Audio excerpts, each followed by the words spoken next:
On August 1, 2025, Nashville lost one of its most respected voices. Jeannie Seely, Miss Country Soul, was gone at 85 after months of serious health challenges.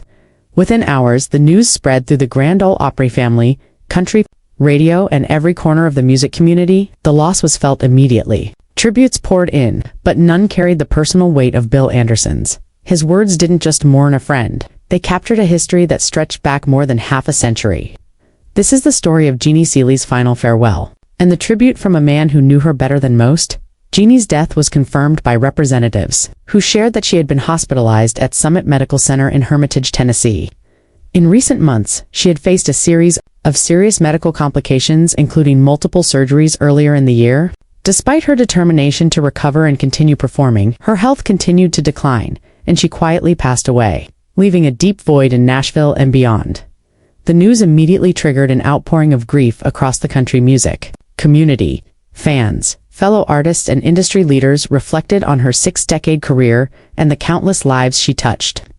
While official funeral arrangements were still being finalized, tributes began flooding social media and radio broadcasts. Among these, one stood out for its depth and personal connection: the tribute from Bill Anderson. Bill Anderson, often called Whispering Bill, is a fellow Grand Ole Opry member, a country music legend, and someone who shared one of the closest professional and personal bonds with Jeannie Seely. Their friendships spanned decades, from the 1960s into the present day, rooted in mutual respect and a shared commitment to the art of country music. His words carried a weight that only comes from years of shared history. In his statement, Bill Anderson didn't just acknowledge the loss of a colleague. He honored the woman who helped shape the very spirit of the genre they both loved. Jeannie wasn't just a star, he said. She was a beacon, a light that never dimmed, even when the spotlight wasn't directly on her. His tribute reflected not just her musical achievements, but also her resilience, integrity, and generosity. Bill first crossed paths with Jeannie in the mid-1960s, around the time she broke into the national spotlight with her Grammy hit, Don't Touch Me. The song was bold for its time, combining emotional vulnerability with lyrical strength. Bill recalled that moment clearly. Here comes a woman who sings from her soul and isn't afraid to let that soul bleed into every word. From that point forward, their connection deepened, not just as fellow performers but as friends and collaborators. Over the decades, they shared stages across the country.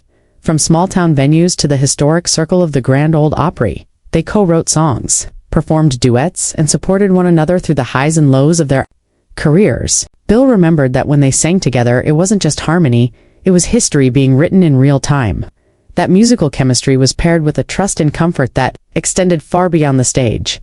Jeannie Seely's career milestones are a testament to her talent and determination. Born on July 6, 1940, in Titusville, Pennsylvania, she grew up in a working-class family and was drawn to music from an early age. After high school, she moved to California to work behind the scenes in the music industry. Before relocating to Nashville in the mid-1960s, it was here that she recorded Don't Touch Me, written by Hank Cochran, who later became her husband. The song reached number 2 on the Billboard Hot Country Songs chart in 1966 and earned her the 1967 Grammy Award for Best Female Country Vocal Performance. Jeannie was also known for breaking barriers in country music. She was the first woman to regularly wear miniskirts on the Opry stage, challenging traditional norms for female performers at the time. In 1967, she became a member of the Grand Ole Opry, one of the few women to achieve that status in that era. Over her career, she recorded hits such as A Wandering Man, It's Only Love, and I'll Love You More Than You'll Need. Her work extended into songwriting, contributing lyrics and collaborating with legends like Willie Nelson, Dottie West, Bill Anderson, and Jack Green. But Bill Anderson's tribute made clear that their friendship was about far more than music. He recalled private conversations backstage at the Opry, phone calls just to check in, and her unwavering support during personal hardships. When Bill's wife passed away, Jeannie was one of the first to reach out. She didn't just say she was sorry, he remembered. She showed up with words, with kindness, with the kind of presence that can't be faked. In her final years, Jeannie faced significant health challenges.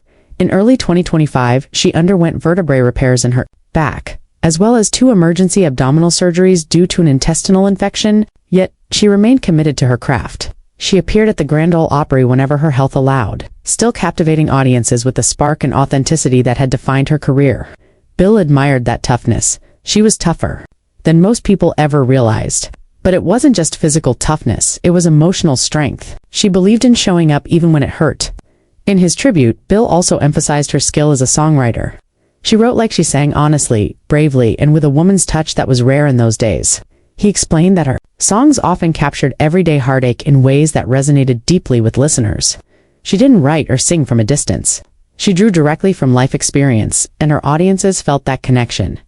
The depth of their friendship made her passing especially difficult for Bill. We came up together. We grew old together. And now I've got to find a way to sing without her in the wings. He ended his public message with a personal farewell. You are one of the real ones, Jeannie. Thank you for the music, the memories, and the friendship. I'll keep singing your songs until we meet again. Those close to Bill shared that after hearing the news. He spent much of the night in his writing room, listening to their early recordings and reading old letters. For him, Jeannie wasn't just a link to the golden era of country music, she was a part of his own story. With her gone, he feels a renewed responsibility to preserve the values they both believed in. That songs should mean something, that fans should be respected, and that country music should never lose its soul. Plans are now underway for a musical tribute at the Grand Ole Opry. Bill Anderson is expected to perform one of Jeannie's classics, possibly Don't Touch Me. In her honor, many expect it will be one of the most emotional performances of his career. Other tributes have also poured in. Dolly Parton, a close friend of Jeannie's for decades, shared an emotional message. We laughed, we cried, and we stood by each. Other for decades, the world lost a voice, but I lost a sister. Younger Opry members have described Bill and Jeannie as musical grandparents, who treated everyone with warmth and respect.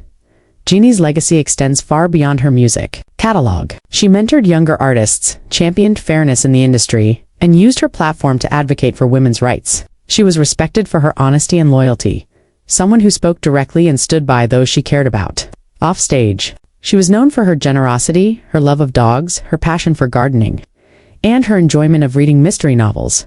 Her career bridged generations. She carried the traditions of classic country while embracing new trends and collaborations, even recording new music into her 80s. Her final album, released in 2024, included both covers of timeless classics and original songs, proving that her creativity remains strong. The passing of Jeannie Seely marks the end of an era, but her impact on country music will continue. She was a pioneer, a hitmaker, a mentor, and above all, a friend to those who knew her.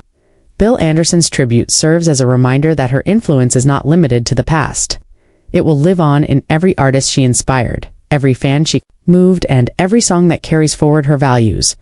As Bill once said, we don't say goodbye in country music. We say, I'll see you on the next song. For him, for the Opry, and for the fans, Jeannie Seely's voice will remain a part of the soundtrack of country music history. She was, and always will be, Miss Country Soul, a title earned through talent, resilience, and a lifetime of dedication to the music she loved.